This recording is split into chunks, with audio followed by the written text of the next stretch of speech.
Boa noite, bem-vindos ao Jornal. O Presidente da República endereçou hoje convites a alguns países para assessorarem a próxima etapa do diálogo político entre o Governo e a Renamo. Filipe Nunes diz não se tratar de mediadores, mas de especialistas que irão ajudar a moldar o melhor modelo de descentralização e assuntos militares.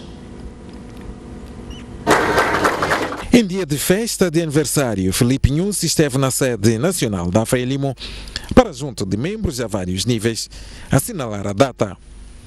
Com bolo e champanhe para marcar a ocasião, os membros da Frelimo deixaram as saudações ao aniversariante e a mistura dos parabéns de praxe deixaram um pedido especial.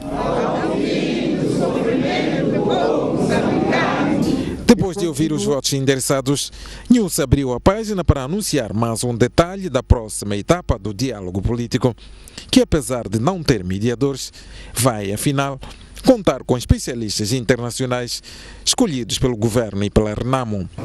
Enderecei convites àqueles que vão assessorar ou assistir o processo. O líder da Renamo indicou aqueles que são da aceitação e da confiança, partilhamos e chegamos à conclusão que podem ser e emitir as cartas como chefe de Estado para convidar são entidades internacionais para virem. Eles não são mediação, mas são especialistas. Quando se discute a descentralização, existe aquilo que é padrão universal num país com democracia. O mesmo quando se fala de assuntos militares, sabe-se quais são os assuntos, a técnica, se é problema de desmilitarização, se é o problema de reinserção, etc. Existem fórmulas, existem também processos. Nunes pediu à nação para que o processo do diálogo seja acarinhado por todos e que os partidos políticos concentrem suas agendas apenas na atividade política. É momento para fazermos a política e não fazer guerra, não complicarmos a vida de outra pessoa. O espaço existe para todos e nós gostaríamos que fizéssemos um campeonato onde todas as equipas treinam e depois vamos jogar. E sabendo que o jogo vai ter 90 minutos, sabendo que vamos ter árbitros e juízes da linha, sabendo que haverá intervalo, é isso que nós queremos saber, mas do resto vamos preparar a equipa para resistir 90 minutos e não 20 nem 40. O chefe de Estado garantiu que o processo para a paz está bem projetado, mas advertiu para que não sejam cantadas vitórias antes do tempo.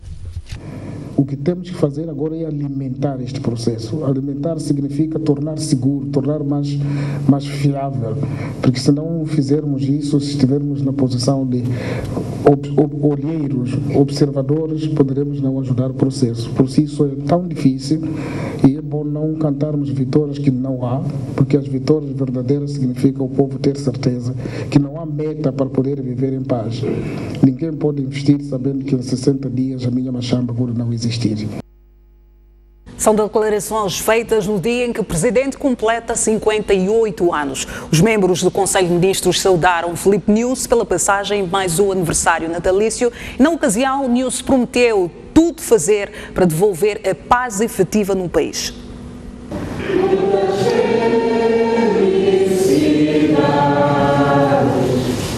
Estes cânticos marcam um momento de saudação da equipa governativa de Filipe Nunes pela passagem do 58º aniversário natalício do mais alto magistrado da nação.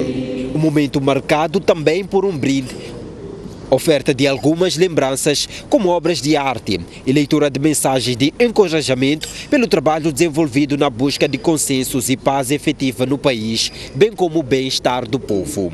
Falando em nome do governo, Carlos Agostinho do Rosário, primeiro-ministro, disse que era um privilégio trabalhar com Filipe Nunes e falou da luta permanente do estadista para devolver a estabilidade no país. Apreciamos e reconhecemos os seus esforços e determinação na busca incansável da paz efetiva, tranquilidade e reconciliação nacional, fatores que são indispensáveis para a melhoria das condições da vida do nosso povo. Os moçambicanos estão confiantes no alcance da paz efetiva, que é um dos fatores fundamentais para o crescimento da nossa economia. O presidente da República agradeceu o gesto e prometeu tudo fazer para que a paz seja efetiva. A obrigação é de fato de concretizarmos aquelas que são preocupações do nosso povo. Temos estado a falar da paz como condição principal para fazermos tudo aquilo que queremos fazer. O único conselho que queria exatamente hoje deixar era tudo fazer e em todo momento para que esta paz de fato apareça. Nyusi reiterou que o seu compromisso é com o bem-estar do povo moçambicano. Que nós não devemos perder o norte da nossa missão, da nossa tarefa, daquilo que nós assumimos. Nós assumimos o compromisso de criação do bem-estar para o povo moçambicano. E isso se atinge com o desenvolvimento. Numa outra cerimônia, as Forças de Defesa e Segurança saudaram o comandante em chefe por esta data. Filipe Jacinto Nyusi nasceu a 9 de fevereiro de 1959 em Nhambau, distrito de Moeda, na província de Cabo Delgado. Entre 2008 e 2014, ocupou o cargo de ministro da Defesa. A 15 de outubro de 2014, foi eleito o 4º presidente da República de Moçambique. Um jovem de 30 anos de idade é acusado de ter abusado sexualmente uma menor de 10 no bairro Bonissa, na Matola. A menor foi mantida em cárcere durante 2 semanas em casa do suposto violador. Segundo a polícia, a ação do violador contra a menor terá iniciado no dia 24 de janeiro, no bairro Bonissa, na Matola. A menor, que mora atualmente com a sua avó, conta que tudo começou quando uma amiga a convidou para um passeio, que no entanto acabou caindo nas malhas do suposto violador. Ficou refém em casa deste homem durante 2 semanas. A vítima acrescenta que a violação era recorrente. Fez coisas dele, começou a me tirar roupa. Quantas vezes isso aconteceu? Sim? Quantas vezes isso aconteceu? Quantas vezes ele te tirou roupa? São muitas vezes. Depois ele disse: não pode dizer ninguém porque vai matar minha família. O suposto violador de 30 anos de idade é pai de 3 filhos e confirma o ato, mas diz que a menor informou-lhe que tem 17 anos de idade. Mas este documento pertencente à menor nega esse fato, pois o ano de nascimento indica 2006. Eu me relacionei com ela 2 vezes, sim. Sabe que esta é uma menor de idade que se relacionou com ela? Não, é assim. Nós perguntamos por várias vezes que tinha quantos anos ela. Por que fez isso? Papá, isso não posso explicar. A mãe, residente em Nampula, lamenta o incidente e exige que a justiça seja feita. Dói muito, mas não há como. Não tenho outra coisa a falar. Só quero a justiça. A polícia não tem quaisquer dúvidas sobre o envolvimento deste indivíduo no ato. Neste momento tivemos que socorrer para os cuidados médicos. Estamos à espera dos resultados médicos para percebermos que tipo de ato terá cometido o indivíduo, mas ele é um confesso. Na mesma ocasião, a polícia na Matola deteve 4 indivíduos acusados de terem roubado 150 unidades de tinta. Os mesmos confirmam o seu envolvimento. E uma mulher está detida na 11ª Esquadra na cidade de Maputo. Ela é acusada de ferir gravemente um jovem durante um convívio no bairro Maguanene. A vítima encontra-se internada e em estado grave. Tudo começou por volta das 5 horas da manhã desta quinta-feira, quando a vítima veio até aqui, a terminal de transportes de CMC, para conviver. O que devia ser um momento de lazer tornou-se numa tragédia. Imagens postas a circular nas redes sociais mostram Júlio Sibinda ensanguentado e estatelado no passeio. Segundo a polícia e testemunhas, trata-se de uma agressão supostamente protagonizada por uma mulher depois da vítima ter notado o desaparecimento de mais de 7.000 meticais e o seu telemóvel enquanto dormia. Agora detida, a indiciada pouco se pronunciou sobre o assunto. Não sei como é que foi. Levantaram, não sei como é que foi, não sei. O que está fazendo na baraca? Brincar. Como? Brincar. A senhora é seu namorado, seu amigo, como é que é? Não sei. Mas a senhora é acusada de ter ferido o senhor, como é que foi? Acho que eu encontrei na estrada, não sei. Mas ele provocou a senhora ou como é que é? Talvez foi isso. Esta testemunha, que se encontrava a vender no local, conta como ocorreu. Ele estava a dormir, sim, e ela estava a tirar do bolso dele. E eu disse para ela, o que estás a fazer no bolso dele, porque ele deixa-te a pagar cerveja. E ela disse, cala, esse é meu filho, eu sei o que está a fazer com ele. Ele foi atingido no pescoço, os dois lados. Ele tem mais de 25 pontos. Desde que ele entrou no hospital 7 horas, até agora não se sabe qual é o estado dele, o que é que vai acontecer com ele. Não fala, só respira, até agora. A polícia diz que vai investigar a veracidade dos factos. Queremos assumir aqui que ela tem uma conduta criminosa alta, é uma pessoa já criminosa, é uma pessoa fria, uma pessoa insensível. Portanto, neste momento várias investigações vão ocorrer e que é para se aferir efetivamente o que teria de concreto ocorrido naquele local, se ela teria furtado o tal dinheiro ou não. A vítima é casada e pai de 3 filhos. Neste momento encontra-se internada e em estado grave. A polícia a nível da província de Maputo ainda sem pistas dos assassinos do casal encontrado segunda-feira no bairro Santa Isabel. E sobre o caso da mulher acusada de queimar o seu marido, a polícia avança que estão ainda a ser feitas diligências para esclarecer os fatos. O porta-voz da polícia na província de Maputo, Emídio Mabunda, diz que ainda não há pistas sobre os assassinos do casal encontrado nesta segunda-feira na zona de Santa Isabel, no município da Matola. Presume-se que as vítimas foram brutalmente espancadas quando tentavam reaver o valor da compra do imóvel. Do trabalho feito pela polícia, foi identificado que as pessoas foram asfixiadas, mas também tinham alguns sinais, de algumas escoriações, sinal de que teriam sido agredidos com alguns instrumentos contundentes. Estamos em diligência nesse momento para identificar quem poderão ter sido os presumíveis autores daquele crime. Quanto ao caso da mulher acusada de ter queimado seu esposo com auxílio de óleo alimentar, Mabunda diz que ainda estão a ser feitas diligências, uma vez que o caso chegou tardiamente às mãos da polícia. O trabalho daquela cidadã é um trabalho que chegou tardiamente nas nossas mãos e tomamos conhecimento através de algumas plataformas digitais e seguimos o caso e conseguimos identificar aquela família. Está sendo feito o trabalho policial e vai culminar com a entrega ao indivíduo à justiça. De recordar que a vítima continua internada no Hospital Central de Maputo a receber cuidados médicos e há informações de que a mulher está internada no Hospital Psiquiátrico de Infulene. Juiz Carlos Munhane comenta sobre os casos recentes de violência doméstica em Moçambique e diz que isto revela o tipo de sociedade que o país tem. O jurista Carlos Munhane explica que a legislação aplicável nos crimes de violência doméstica abre espaço para suavizar a punição com o objetivo de salvaguardar o interesse da família. Mas o juiz entende que a punição deve ser mais pesada. A nossa lei penal, em confronto com outros crimes, o crime de violência doméstica acaba sendo punido até de uma forma tênue.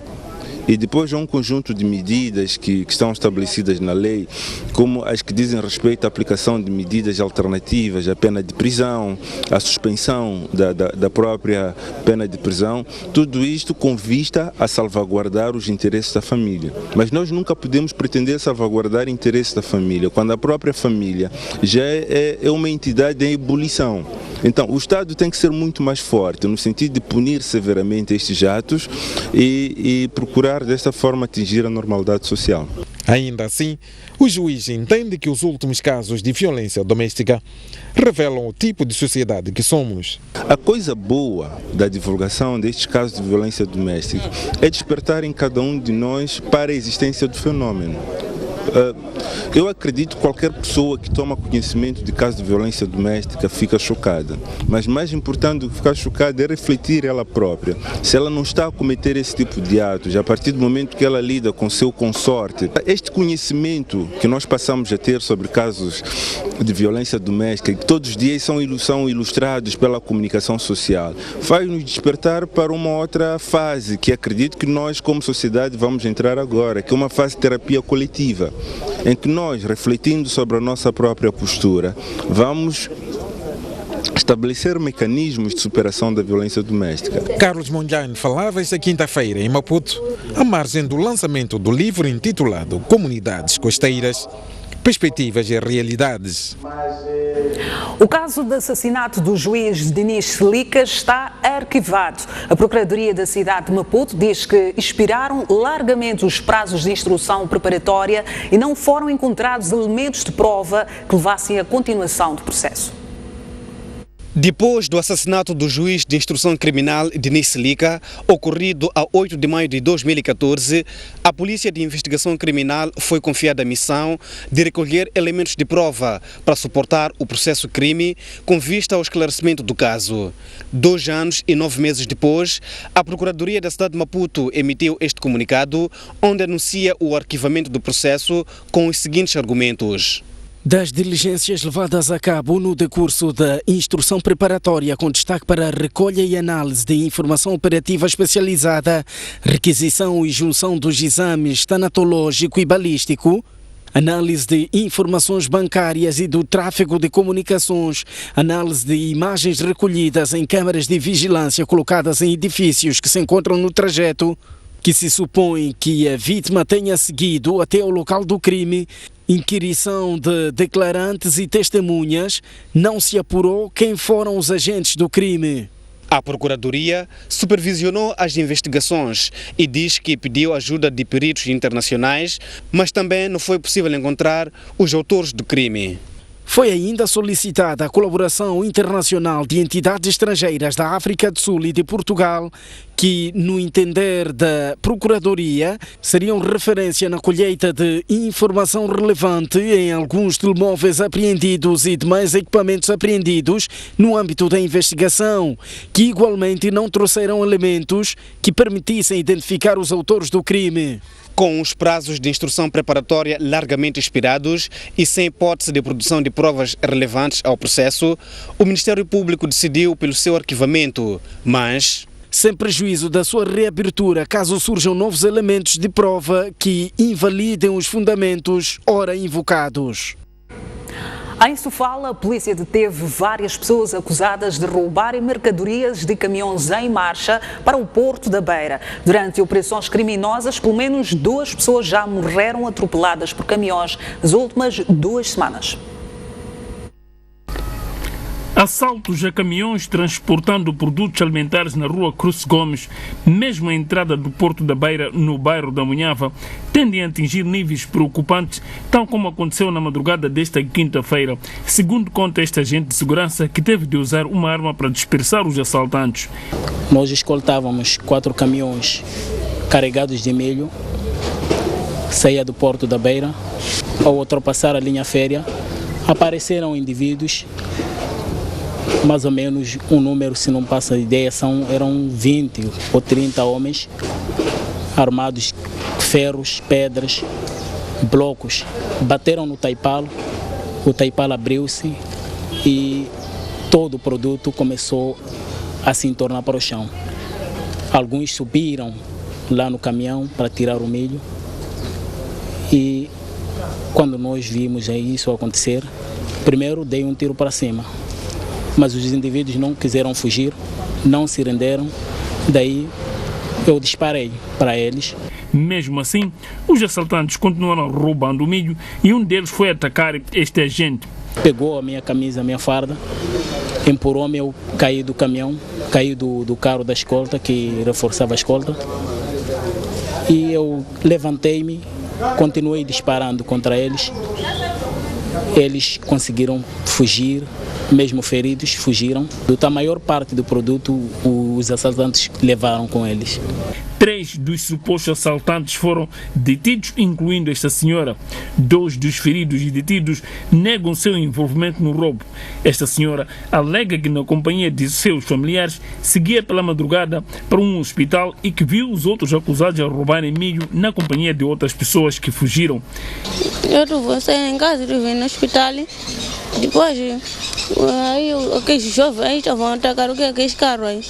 Depois, quando os jovens atacaram, a segurança estava a tirar tiro.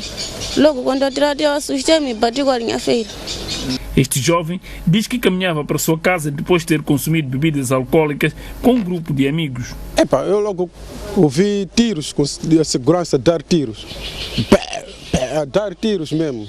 E quando eu, o que está acontecendo? Já que tive grosso, quando eu reparo para trás para saber o que está acontecendo, minhas vistas logo começaram, já que eu acho que a arma que tinha estava a usar segurança expira pouco. Quando sai bala, tu me sair com aquele chasso. E já se viram me atingir nas minhas vistas. Este indiciado é o único que assume que estava no local do crime na altura dos disparos. Não sei quem bateu aquele carro, caiu aquele milho embaixo, as pessoas estavam a começar a apanhar aquele milho. Eu fui também apanhar milho. Quando eu acabei de apanhar, à volta, estou vendo segurança está a vir. Depois já um gajo que assustou a segurança começou a disparar. E não, era muita gente que estavam aí. Refira-se que nos últimos 15 dias, 2 jovens morreram atropelados nesta rua quando tentavam roubar produtos alimentares dentro de caminhões em movimento. Os utentes do Porto da Beira têm-se queixado com frequência de assaltos nesta rua e já apelaram inúmeras vezes às autoridades ao mais alto nível para reforçar a segurança neste troço, por sinal o único que dá acesso à zona norte do Porto da Beira. Em Nampula foram apreendidos mais de 700 litros de gasolina, 33 de óleo de motor, 101 de petróleo e 60 de diesel vendidos por operadores não licenciados. Trata-se de uma operação que visa afastar os danos causados pela má conservação dos combustíveis. A operação iniciou logo pela manhã desta quinta-feira, envolvendo a Polícia da República de Moçambique, o município e os recursos minerais e energia.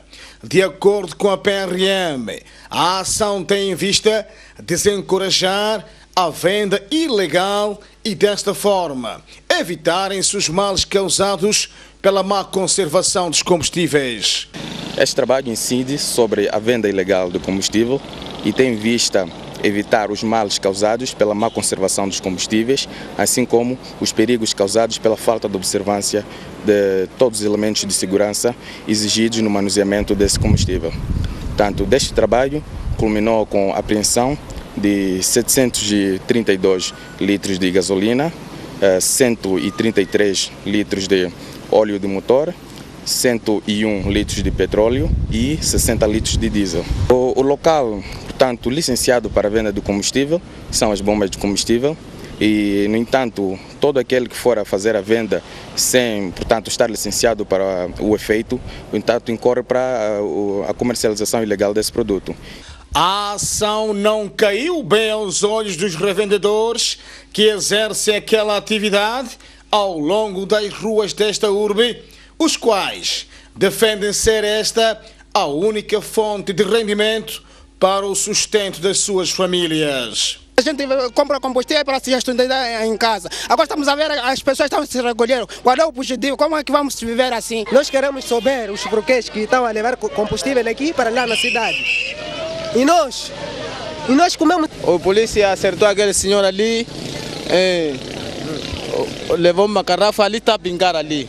Então levou uma garrafa, foi cortar ali. Já estava a aparecer polícias. Acertaram ele, recolheram, chamaram. Como não temos emprego, estamos a tentar ali mesmo, para conseguirmos salário. As quantidades de combustíveis apreendidas foram encaminhadas à Direção Provincial dos Recursos Minerais e Energia para armazenamento. Já começa a haver gasolina nas bombas de combustível da cidade de Pemba. O abastecimento iniciou na quarta-feira. Presume-se que o combustível tenha vindo de Nacala. Espera-se uma solução definitiva que passa pela chegada do navio no porto de Pemba. As bombas de abastecimento de combustível da cidade de Pemba começarão a receber a gasolina esta quarta-feira a partir do porto de Nacala. A notícia correu rápido e muitos automobilistas que já andavam a pé devido à escassez voltaram a reabastecer as suas viaturas. Graças a Deus, hoje a vida volta à normalidade. Pelo menos esta bomba que estamos habituados está com combustível. Como é, a peixe não é tão grande, é o que nós queríamos. Sem gasolina não se vive. Nós temos crianças que vão à escola, precisam de nós, né, para levarmos as crianças para a escola, não sei o quê. Então, sem transporte é impossível. Tem que procurar ter um combustível que sei lá se amanhã aparece ou não. Então, tem que tentar aproveitar hoje ainda. Entretanto, segundo apurou a ISTV, as bombas de abastecimento do combustível estão a comprar a gasolina na cidade de Nacala e os estoques estão limitados. Já se resolveu, até agora ainda não se resolveu, porque o navio só apenas vai atracar à noite. Ainda não se resolveu, só tivemos um reforço. As nossas estruturas dizem que combustível existe, há problemas logísticos e tudo mais, mas na cara você não encontra combustível. Ainda não sabemos qual é a verdade e qual é o que é verdade. Entretanto, a STV procurou obter informações sobre a escassez de combustível, mas a Direção Provincial dos Recursos Minerais e Energia de Cabo Delgado não se mostrou disponível para esclarecer. Na Zambésia, um incêndio destrói uma casa e deixa uma família inteira sem abrigo. É uma informação para conferir após o intervalo. Até já.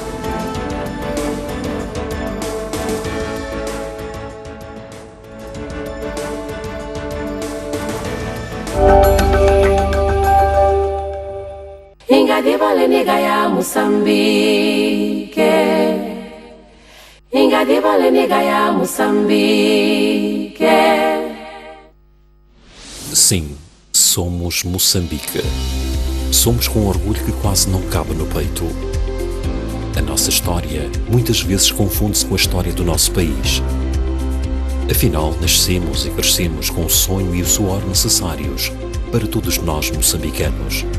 Temos na nossa pele as marcas de uma caminhada que muitas vezes não foi fácil, mas que sempre foi verdadeira e com o compromisso de fazer o melhor para Moçambique.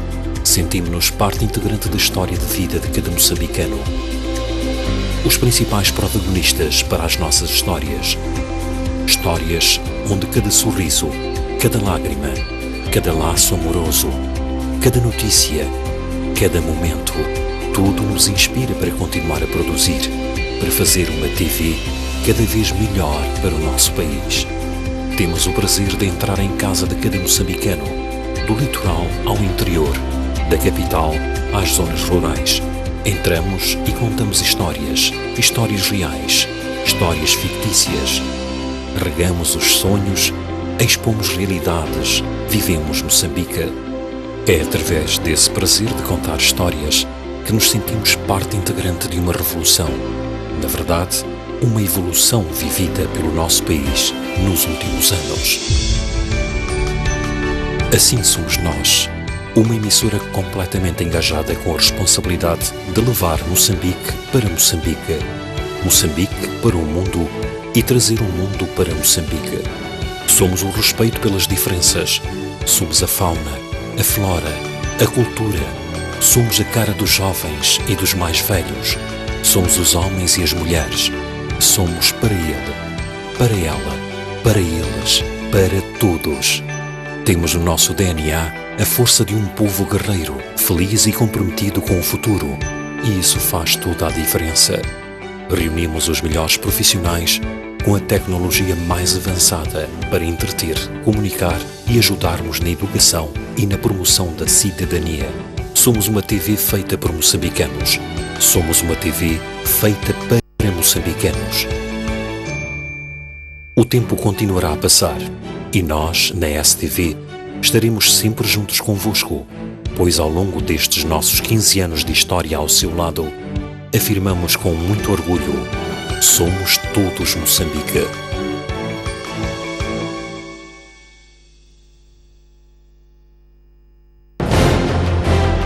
Um país sem história é um país sem futuro. Um país sem cultura é um país sem identidade. Um mundo sem referências é um mundo sem norte. Um país sem ídolos é um país sem referências.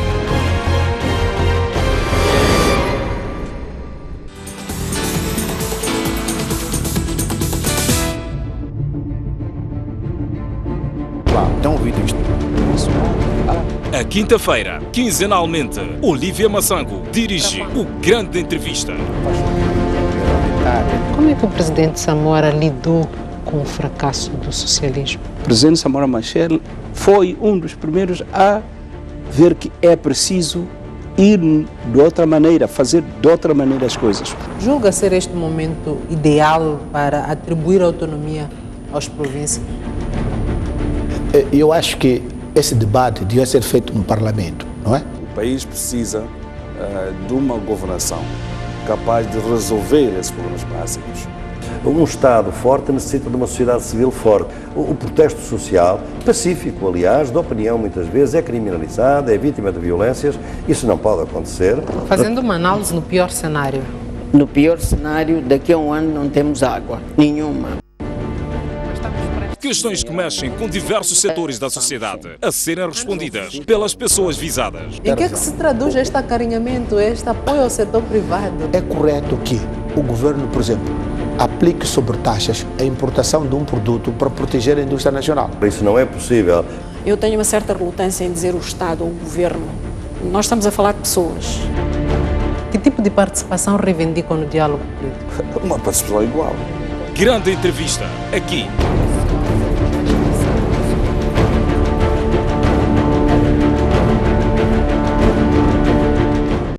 Nosso compromisso é com as pessoas, os fatos e as suas implicações, mas não ignoramos as causas, os custos, as razões e as responsabilidades. Estamos atentos aos nossos dramas, ações, conquistas e celebrações. Questionamos quem, onde, quando, como e, sobretudo, porquê. Mostramos no grande plano.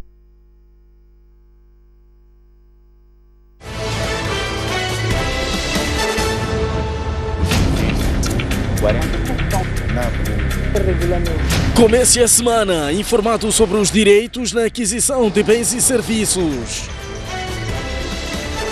Hora do consumidor. Qual é a eficiência das autoridades na resposta a cenas de violação dos direitos do consumidor?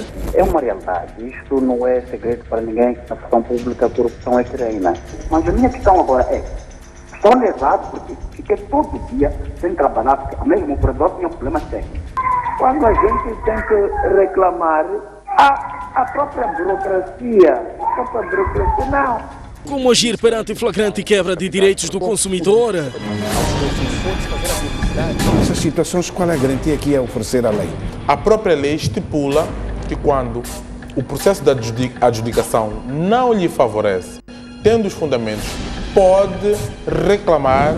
Temos que usar de todos os meios, esgotarmos todos os meios que o Estado dispõe para que a gente possa ter os nossos direitos satisfeitos. Agora, às segundas-feiras, às 17h30, aqui na STV Notícias.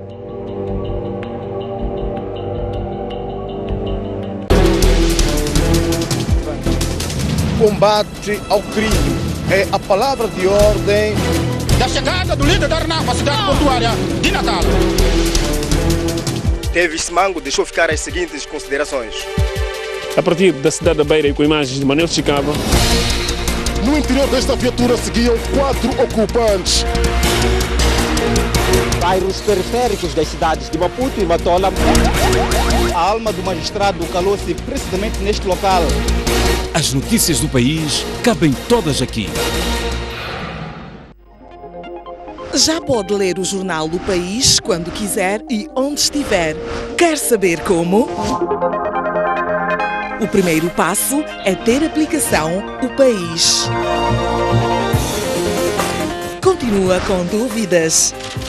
Uma app é uma ferramenta que permite ter acesso a vários serviços do seu dispositivo móvel de forma integrada. Agora aceda à sua App Store ou a Play Store e faça o download de O País. Dessa forma, poderá aceder a uma versão digital do jornal. Assim, não deixe de acompanhar todas as edições do jornal. O País. A verdade como notícia.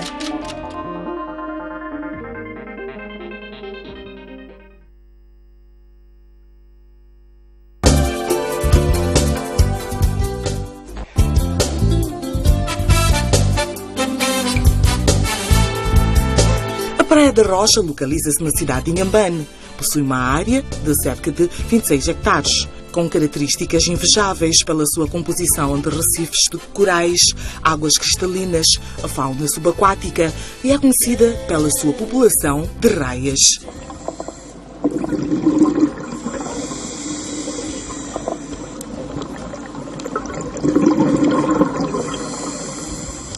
Possui uma mata, dunas parabólicas altas acima de 60 metros, com vegetação primária natural. As praias são arenosas, alternadas por curtas extensões de rochas. A Praia da Rocha é a única do mundo onde os tubarões-baleia ocorrem durante todo o ano em números significativos. Este local oferece um ambiente para a prática de diferentes características desportivas.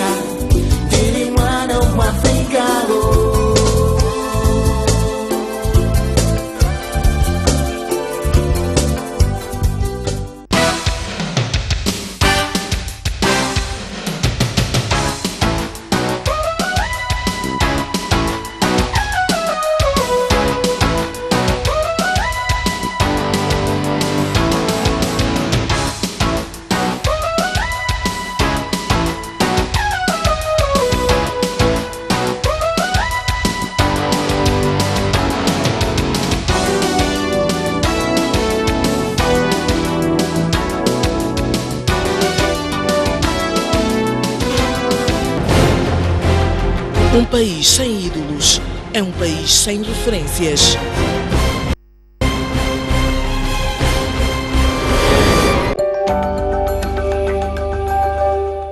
De volta às notícias do Jornal da Noite. Na província da Zambésia, um incêndio destruiu uma casa de construção precária no distrito de Niquadala. Uma família de 5 pessoas ficou sem teto. É neste estado como ficou esta casa construída por material precário depois de pegar fogo. O desespero tomou conta da família que nela habitava. Consta que tudo aconteceu depois da respectiva proprietária Ernesta Inácio ter acendido fogo por trás da casa com o objetivo de queimar lixo. Presume-se que enquanto o lixo queimava, parte do fogo tenha sido arrastado pela força do vento até o teto coberto de capim. Na altura, ninguém se apercebeu da situação. Eu assentei aí atrás.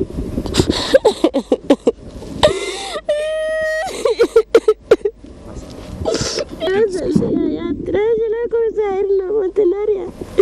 Então a casa se queimou. Não havia ventania. Essa deu como não sei. O incêndio ocorreu por volta das 7 horas. Na altura foi possível recuperar escassos bens. Os vizinhos estão sentidos com a tragédia. Aconteceu isso de manhã, logo a senhora não estava no poço. Depois da logo a casa ardeu. Sim. Havia um lixo que estava ali fora, depois ardeu aquele fogo, depois apanhou a casa. Foi essa hora de quase 7 horas, aliás, sim. O que havia lá dentro? Havia muitas coisas, sim.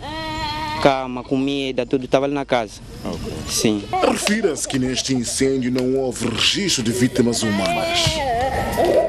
A campanha contra a poliomielite já arrancou em 11 distritos da província da Zambésia e vai abranger perto de 500 mil crianças. Os distritos ora abrangidos são considerados os que apresentam mais casos confirmados da doença. A polio é uma doença infecto-contagiosa aguda causada por um vírus que vive no intestino, denominado poliovírus, e ocorre com frequência em menores de 4 anos de idade. Ao nível da Zambésia, um total de 11 distritos mostram sinais não agradáveis da doença. Esta campanha surge no âmbito da detecção de um caso de polio aqui no distrito de Dere pelas autoridades do distrito de Mopeia. E queríamos aproveitar essa oportunidade para saudar os profissionais de saúde destes 2 distritos por terem detectado atempadamente este caso, terem colhido amostras de qualidade e enviadas a Maputo para o laboratório de referência. Pretendemos, não é só o Ministério de Saúde. O diretor nacional de Saúde Pública, Francisco Mbofana, apelou aos pais e encarregados de educação a levar seus filhos aos postos de vacinação. Então, o nosso apelo é para que, depois dessa campanha, os pais e encarregados de educação possam continuar com essa ação, que é de levar as crianças para os hospitais, para os centros de saúde ou para as brigadas móveis, para as crianças possam ser vacinadas. Aos alunos aqui presentes, nós vamos apelar para sempre exigirem aos pais, às mães, aos tios, para que possam levar os vossos irmãos mais novos para serem vacinados nas nossas unidades sanitárias. A campanha de vacinação contra pólio vai até o próximo dia 12 deste mês e são chamadas todas as crianças com idade entre 0 aos 59 meses. O distrito de Kisiku, na província de Inhambane, contará a partir deste ano com um centro de apoio integrado para assistência a crianças, idosos e mulheres. Para o efeito, foi assinado um acordo de doação entre a Embaixada do Japão e a organização Arquitetura Sem Fronteiras. O centro será construído no Hospital Distrital de Kisiku e está orçado em $77.789 americanos, valor doado pelo governo japonês. Para o embaixador daquele país, a iniciativa poderá contribuir para melhorar a assistência a crianças, mulheres e idosos em situação de vulnerabilidade. Integrated Attention Center, CAI. Ao se realizar a construção deste centro, as vítimas de violência e discriminação poderão ter acesso a vários serviços, como médicos, psicólogos, entre outros especialistas. Com este apoio, acreditamos que iremos contribuir para o desenvolvimento humano naquele distrito. Que estimamos que num prazo de mês e meio podamos começar as obras já in situ no distrito de Kisiku. Para o diretor provincial de saúde de Inhambane, a iniciativa é bem-vinda, pois na província tende a crescer casos de idosos abandonados e de violência baseada no género. Nós achamos que o projeto, além de atender, também vai fazer prevenção e promoção contra a violência baseada no género. E achamos que o impacto vai ser importante para o efeito. Vai ser uma atividade multissetorial que não envolve só a Direção Provincial de Saúde, mas o centro vai ter lá os espaços onde vamos ter a polícia, a procuradoria, a Direção Provincial do Género, da Criança e Ação Social. O distrito de Kisiku é o segundo mais populoso da província de Inhambane, segundo dados oficiais. Só no ano passado foram registrados cerca de 2.000 casos de violência, sendo que a maior parte deles contra mulheres e crianças. Registra-se hoje o segundo dia de greve dos transportes públicos da Beira. Os mais de 350 trabalhadores da empresa ainda continuam a exigir a reposição dos subsídios do mês de janeiro e o 13º salário. No encontro que reuniu os grevistas e a direção da empresa, não houve consensos. A greve dos trabalhadores dos transportes públicos da Beira entrou nesta quinta-feira no seu segundo dia consecutivo. Os mais de 350 trabalhadores desta empresa estão a reivindicar o corte de todos os subsídios, incluindo horas extras, nos seus salários do mês de janeiro e o pagamento do 13º salário. Os grevistas condicionam ainda o retorno às atividades, o afastamento imediato da Comissão de Gestão da empresa, instalada em outubro de 2015, com mandato de 3 meses, que para eles estão por detrás da queda de receitas. Até que haja uma resposta plausível, ou havendo a reposição dos nossos valores e a retirada da comissão, voltaremos a exercer as nossas atividades. Queremos também, por um lado, que nos crie condições, se haja peças para a recuperação desses carros. E não só nós podemos estar a trabalhar com 2, 3 carros. E pedem para que nós podemos trabalhar e produzir.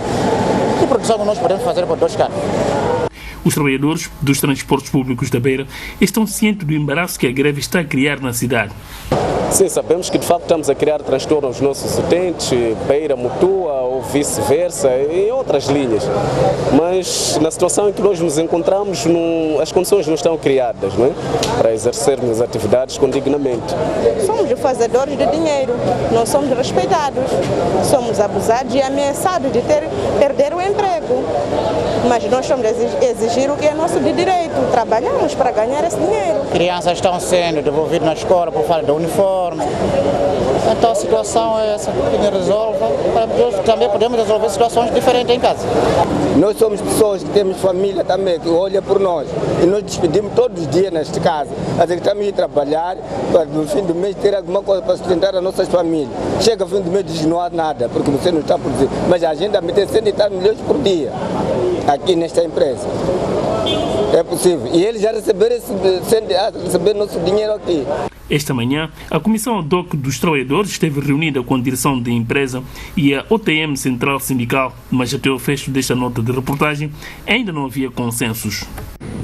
As chuvas que caíram um pouco por todo o país nas últimas semanas deixaram a vila de Omuini, em Inhambane, com enormes crateras que estão a condicionar a circulação dos carros. As autoridades distritais reconhecem o problema e dizem que estão em curso intervenções que visam minimizar o problema. Buracos e crateras nas vias de acesso são um reflexo dos estragos causados pelas chuvas fortes que caíram nas últimas semanas na vila de Omuini, em Inhambane. Os moradores da zona onde se abriu uma cratera dizem que querem permanecer nas suas casas, por isso pedem a intervenção das autoridades para resolver o problema. Por areia, fechar, para nós não sair mais aqui nessa zona. Queremos estar mesmo nessa zona, que não queremos sair. Porque muitas famílias saíram dessa zona por causa da ameaça da cova. Muitas famílias estavam localizadas neste lado, e outros ainda têm o objetivo de sair por causa da ameaça da cova. As condições das vias de acesso também preocupam os automobilistas que se queixam de estar a danificar os carros. Só tem covas. Estamos a sofrer das molas, as nossas molas, tudo estão a estragar. A administração local reconhece o problema e diz que já há um plano de reabilitação das vias e reassentamento dos afetados. Nós temos um plano de pormenores para a zona de Pamuana e Maranhão.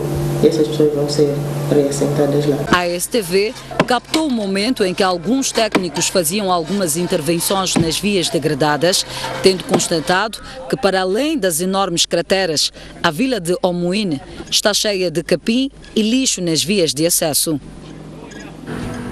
E para ver a seguir, o Tribunal Constitucional da África do Sul vai decidir em processo se vai ou não exigir que o presidente Jacob Zuma devolva o valor usado para reforçar a segurança da sua casa.